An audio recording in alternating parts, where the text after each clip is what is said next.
In this first program, we're looking at two stories of computing in commerce. Naturally, we've picked two companies which are very unalike. Akai UK is a new subsidiary of the main Japanese company. It's been in existence about 2 years, and it uses computers in what's now become the conventional way. In contrast, Sainsbury's is old established, large, and it's been using computers for more than 20 years. We'll start with Akai.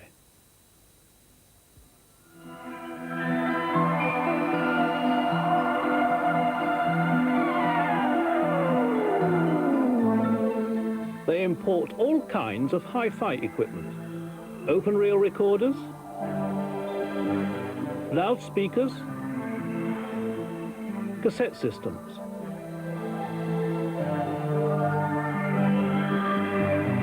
They also deal in video recorders.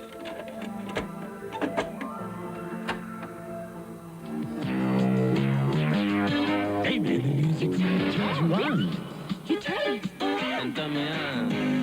But how do they use computers? When Akai started, they took over an existing agency and had therefore to set up their organization immediately. The situation was urgent. Managing Director, Gordon Provan. We started the business in February '79 with a few temporary staff and some temporary offices in North London. We felt that we would have to computerize very quickly if we were to catch up with the main competitors in our market who'd already been going for 2 years, in some cases far more than 2 years. And therefore we did everything in the initial stages with the thought in mind that we would have to computerize if we were to provide the sort of service our customers needed, and in fact to better the service of our competitors. How does the computer help Akai to run its business? This unit has code number PRO601. It's a combined tuner and cassette recorder with an automatic timer.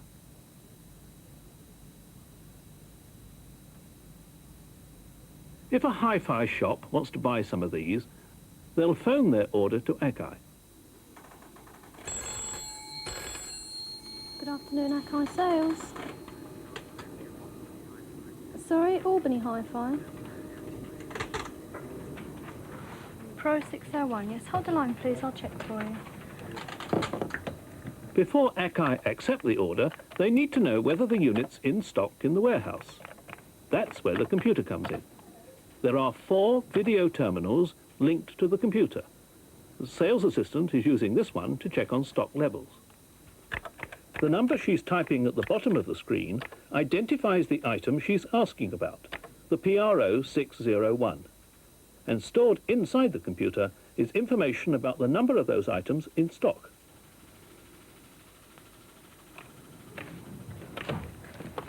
Hello?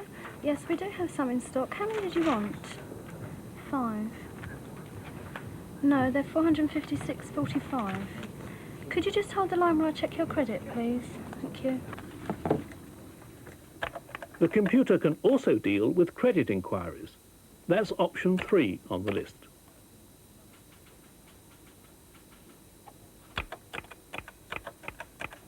This time, the computer's been programmed to display a summary of previous orders from that customer, and also an indication of whether the credit limit has been reached.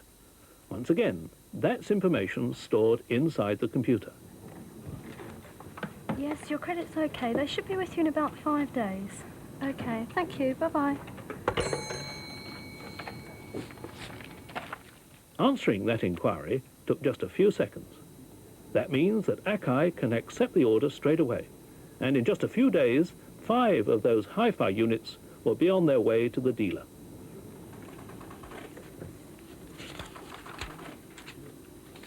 So computers certainly seem to help Akai.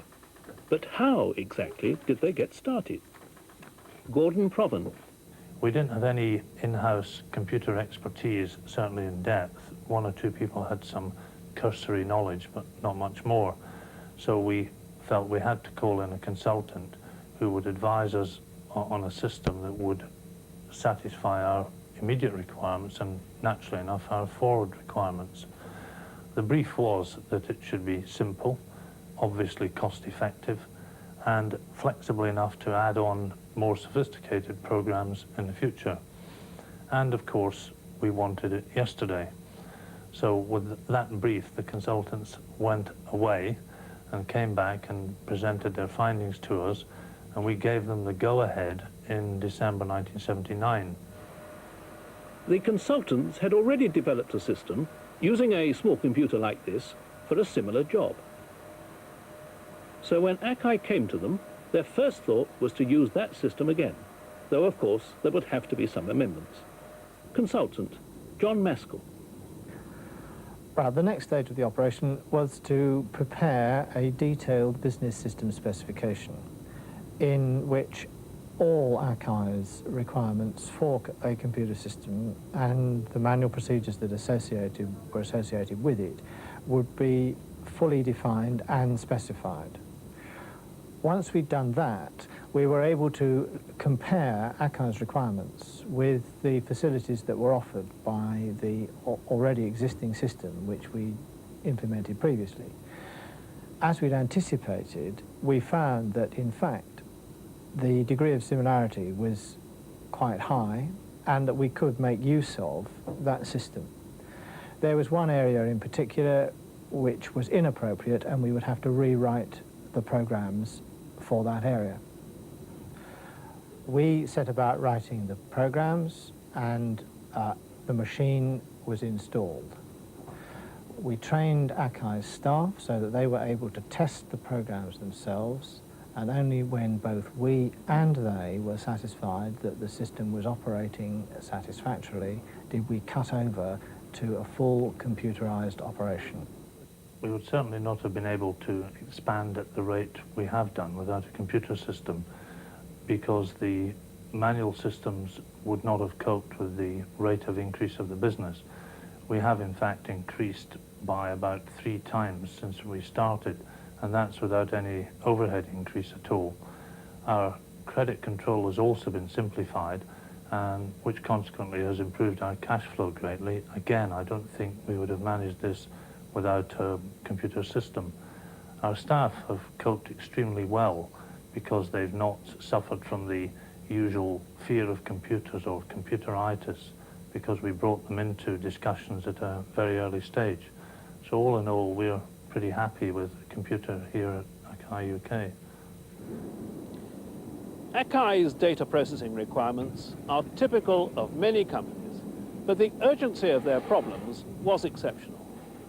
Their story shows that computerization can be carried out swiftly and smoothly if you go about it in the right way. Well, now we go to Sainsbury's, where the computer's been used more and more since the very beginnings of the commercial data processing. And actually, Sainsbury's use computers in the same ways as Akai, but they've also developed some unusual operations needed because selling food is essentially a day-to-day operation. So how does the computer help to get the food into the shopper's basket?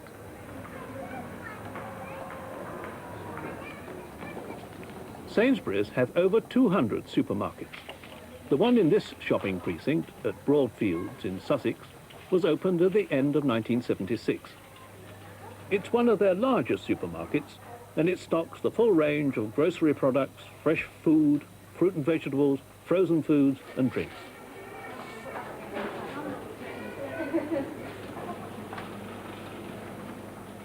Keeping shops like this in stock needs a sizable computer.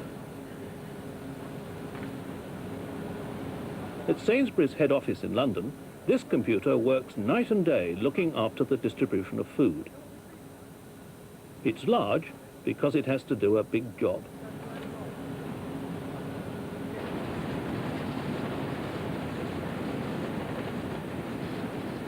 Sainsbury's have been using computers since the early days of data processing. Information Processing Manager, Peter Smith. Computers were introduced into Sainsbury's in 1961 after 3 years of intensive planning and preparation. From day one, they were used for the movement of goods and not as sophisticated accounting machines, which were perhaps was more the norm at the time. Today we service some 200 plus supermarkets through 20 depots with a turnover of £1.5 billion. Today the computer system covers all aspects of the company business, but we still consider the distribution systems, both for the branches and the depots, to be our bread and butter. And our main efforts concentrate on the evaluation of new technology and facilities so that we continue to match the needs of the company. So Sainsbury's believe that computers are essential for organising their delivery system. It's not just the large volume of goods, speed is vital too, because perishable goods won't wait. To see just how the computer helps, we'll take a more detailed look at the business of keeping the shelves full. And we'll start in this supermarket with the requirements of the manager, Roy Harrison. One of the requirements we have at Sainsbury's is to maintain an extremely high level of fill. The level of fill being the quantity of goods on the shelves. We've prided ourselves for several years, for many years, with having a very high level of fill, and this is really done by having a 24-hour reordering system. The goods are ordered around lunchtime on a daily basis and sent via GPO modem transmitter overnight to the central computer at Blackfriars. There they're processed and sent to the varying supplying depots. In our case, it's Basingstoke. And the goods are assembled overnight, and we start receiving them first thing the following morning. The starting point is the order from each shop. Every day, one of the shop assistants walks around the shelves, checking for gaps in the display. She's collecting information for the computer.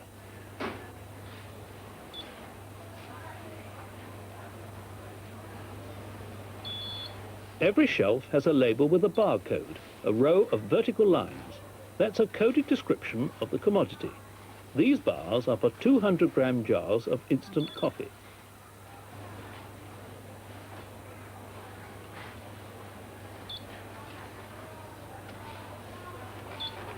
Running a light pen across those bars reads the coded information, which is then stored inside this special cassette recorder.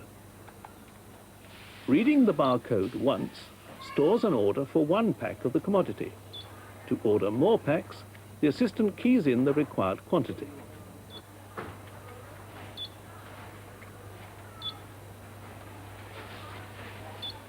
When she's finished, she connects the recorder to a special telephone unit and then forgets all about it.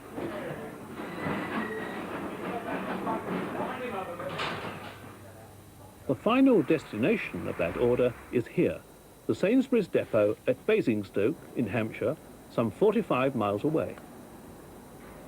Late that night, long after the shop has closed, the computer telephones and automatically switches on the cassette recorder to collect the details of the day's order.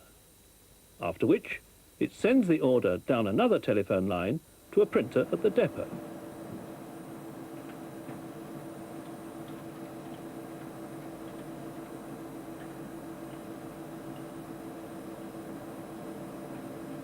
This depot deals with orders from many supermarkets in the south of England, and the printout can run to hundreds of pages. But the depot can't wait for all this printing to be finished. So as soon as a reasonable batch of orders is ready, it's taken off the printer and collated, ready for use in the warehouse.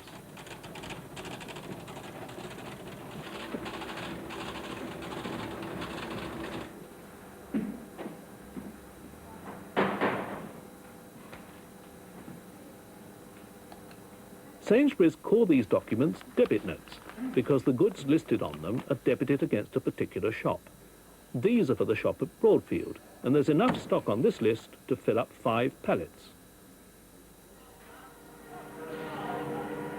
In a warehouse of this size, there are hundreds of pallets, and orders just can't be dealt with at random. The goods must be picked systematically. So, on the computer printouts, goods are listed in the same order they're stored in the warehouse, and the printout says where they are. Sainsbury's beefy drink is rack P92.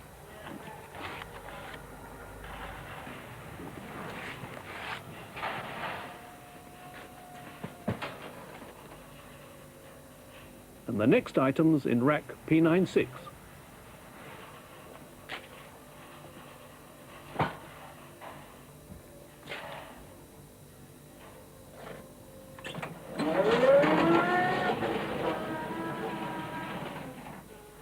By the morning, the picking of the order will be complete. The goods will be loaded and dispatched, and they'll arrive at the supermarket ready for the shelves that day. That's one aspect of computerized ordering at Sainsbury's, replenishing the shops. But sending stock to the shops eventually means that the depots get empty. How are they replenished? That's another job for the computer. It knows how fast stock is leaving the depot, so it can print forecasts of how much stock will be needed from each manufacturer on every day in the next week. 60 JS egg custard on Monday the 20th. However, this job's not entirely automatic. 20 JS Bakewell tarts on Tuesday the 21st. Sainsbury's have buyers who assess the demand for each product and who also know about manufacturers' special offers. On Thursday the 23rd. With their detailed knowledge, they amend the forecasts manually to get the best deal. On Friday the 24th. Fine. 30 JS raspberry trifle on Monday the 20th. And another 30 on Thursday the 23rd.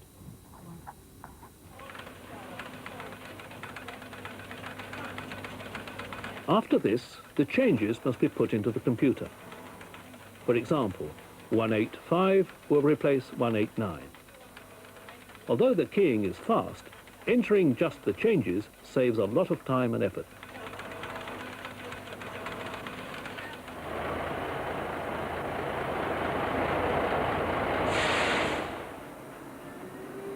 When the goods arrive at the depot, the computer's ready for them. But there are still manual operations to come of unloading and, most important, checking.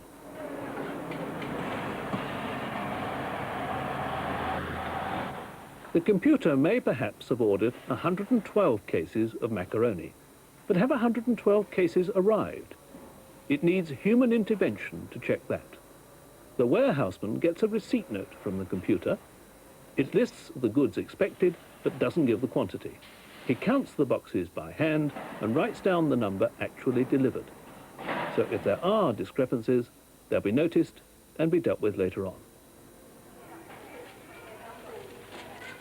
So that's two ways computers are used at Sainsbury's. But in this particular store, there's a third way. Just watch this checkout in operation.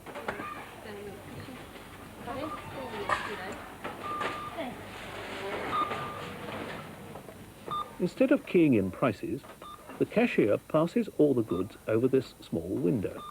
That automatically registers what the goods are and their price.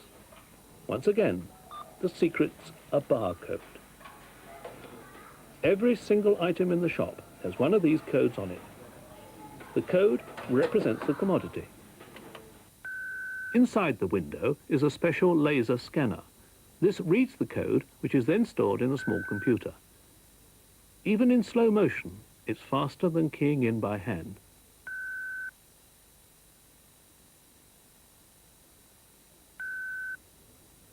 The price isn't on the goods, it's stored inside the computer. And for each item, the price is displayed so that the customer can check it, either now or at home, because this system also prints the description of each item on the receipt. That's the clearest benefit for the customer, an itemized bill, plus, of course, the extra speed of the checkout. 1824, please. Thank you.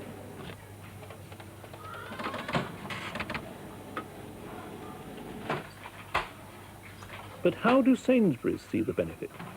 Can they use the information from those checkouts in any other way? The benefits of scanning come under two categories, from the customer point of view and from the company point of view. The customer gets an itemized receipt and certainly gets quicker service through the checkouts. From the company point of view, we're able to use the information that we get out of the computer on a much quicker basis. At this stage in time, we're certainly using it as a reordering system on selected items, heavy selling things like wines and spirits and cigarettes. The way we plan to use the information from the scanning system in the future is to order the majority of our goods automatically, giving an even better service to our customers. Both the stories in this introductory program were concerned with what the computer does and not with how it does it. Since you don't yet know the jargon and the concepts of computing, we set out to show you some common uses of the computer, together with a few unusual ones, and not to explore them in depth.